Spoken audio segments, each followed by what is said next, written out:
Assalamualaikum warahmatullahi wabarakatuh. Perkenalkan, saya Ahmad Revansa, asal PT Universitas Ahmad Dahlan, Yogyakarta, kelas 2C, dengan NIM 20000005149. Ini merupakan lembar kerja mahasiswa getaran, gelombang, dan bunyi milik saya. Tanggal pelaksanaan 8 Juli 2021 sampai dengan 9 Juni 2021. Jadwal pelaksanaan dari jam 8 sampai jam 3 sampai selesai. Kegiatan jadwal pelaksanaan. Yang pertama, menyiapkan alat dan bahan. Yang kedua, melakukan praktikum. Yang ketiga, mengerjakan LKM. Yang keempat, membuat video. Yang terakhir, mengupload ke YouTube. Yang pertama ada pengantar, yang kedua ada tujuan, nah yang ketiga ada alat dan bahan. Nah, yang pertama, kita harus menyiapkan barang atau bahan. Yang pertama, tali kenur atau senar. Fungsi menggantung bandul, jumlah dan satuan 100 cm. Yang kedua, bandul timbangan atau batu kerikil, fungsi sebagai bandul, jumlah dan satuan 1 buah. Yang ketiga, penyangga, fungsi menggantung tali dan bandul, 2 buah. Yang keempat, fungsi mengukur sudut simpangan, 1 buah. Nah, yang kelima, fungsi penggaris mengukur panjang tali dan jarak sumber bunyi sound meter dengan jumlah 1 buah. Yang keenam, fungsi stopwatch menghitung waktu melakukan getaran dengan jumlah 1 buah. Yang ketujuh, fungsi alat tulis mencatat hasil pengamatan jumlah 1 buah. Yang kedelapan, fungsi sumber bunyi sebagai sumber bunyi yang diukur intensitasnya dengan jumlah 1 buah. Yang terakhir, aplikasi sound meter, fungsi mengukur taraf intensitas bunyi dengan jumlah 1 buah. Yang keempat ada prosedur kerja. Nah, yang kelima hasil pengamatan kegiatan 1.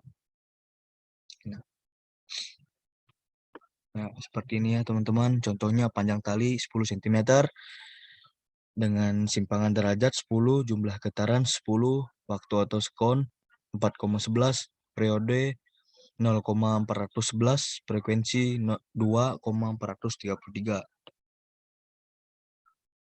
Nah, hasil pengamatan kegiatan 2. Contoh jarak sumber bunyi sound meter 10 cm dengan taraf intensitas dalam desibel 6,6 desibel dengan intensitas bunyi 10 min 5,94 W atau M kuadrat. Nah, ini langsung kita ke diskusi ya teman-teman. Yang pertama, berdasarkan hasil pengamatan kegiatan 1, buatlah grafik hubungan antara panjang tali dengan periode dan frekuensi dalam satu grafik. Nah, seperti ini teman-teman. Grafik frekuensi, periode, dan panjang tali. Nah, kita lanjut ya. Yang kedua, berdasarkan grafik nomor 1, analisislah hubungan antara panjang tali dengan periode dan frekuensi. Nah, hubungan antara panjang tali dengan periode dan frekuensi adalah semakin panjang pada tali, maka periode akan semakin besar dan frekuensi semakin kecil. Dan semakin pendek tali, maka periode semakin kecil dan frekuensi akan semakin besar.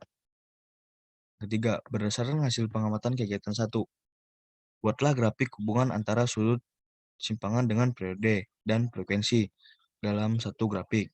Nah, seperti ini grafiknya teman-teman. Panjang tali, sudut simpangan, periode, dan frekuensi. Seperti ini. Nah, yang keempat, berdasarkan grafik nomor 3, analisislah hubungan antara sudut simpangan dengan periode dan frekuensi. Hubungan antara sudut samping dengan periode dan frekuensi adalah sudut pandang yang sama menghasilkan periode dan frekuensi yang berbeda-beda, tergantung dengan panjang pada talinya, teman-teman. Nah,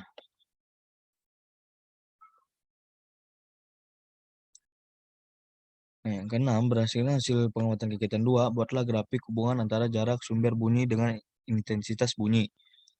Nah, seperti ini teman-teman, grafik sumber bunyi dan intensitas bunyi. Nah, nomor 7, berdasarkan grafik nomor 5, analisislah hubungan antara jarak sumber bunyi dengan intensitas bunyi. Semakin panjang jarak, maka intensitas bunyi yang tersengar semakin berkurang atau melemah. Dan sebaliknya, semakin pendek jarak sumber bunyi, maka intensitas bunyi yang terdengar semakin keras dan jelas. Nah, yang ke-8, kegiatan 2 dapat mengenalkan Anda pada istilah noisy atau kebisingan. Jelaskan bagaimana sumber bunyi dapat dikategorikan sebagai noisy atau bising. Nah, sumber bunyi dapat dikategorikan sebagai noisy atau bising karena bunyi yang tidak dikehendaki sehingga mengganggu dan membahayakan kesehatan serta mengganggu kenyamanan lingkungan. Nah, ke-9, tuliskan sumber bunyi apa saja di lingkunganmu yang termasuk dalam kategori bising seperti besarnya intensitas bunyinya. Jelaskan pula bahaya kebisingan tersebut bagi manusia. Sumber bunyi di lingkungan saya yang termasuk bising adalah klakson motor, suling, fluid, knalpot racing, atau bel sepeda. Akibat dari bising bagi manusia adalah kerusakan atau gangguan pada indera pendengaran. Bising juga bisa menyebabkan berbagai gangguan seperti gangguan fisiologis, gangguan psikologis, gangguan komunikasi, dan sebagainya. Nah, 10. Mesin jahit yang sedang bekerja memiliki intensitas bunyi sebagai 2 kali 10 pangkat min 9 watt atau M kuadrat. Jika intensitas ambang batasnya adalah 10 pangkat min 12 watt atau M kuadrat, sedangkan dalam UKM tersebut terdapat 10 mesin jahit. Maka tentukanlah besar taraf intensitas bunyi jika seluruh mesin jahit bekerja secara bersama-sama. Nah, ini jawabannya teman-teman. Nah, kita lanjut aja lah langsung kesimpulannya teman-teman. Nah, kesimpulan. Berdasarkan ke seluruh kegiatan, buatlah kesimpulan apa saja yang sesuai dengan tujuan kegiatan ini. Nah, kesimpulannya, berdasarkan kegiatan di atas dapat disimpulkan bahwa panjang tali dan gravitasi berpengaruh terhadap periode dan juga frekuensi.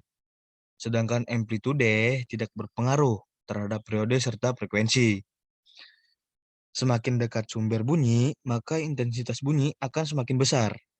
Sumber bunyi mengeluarkan bunyi yang tidak diinginkan manusia, yang akan menyebabkan manusia tidak nyaman, yang disebut noisy atau bising.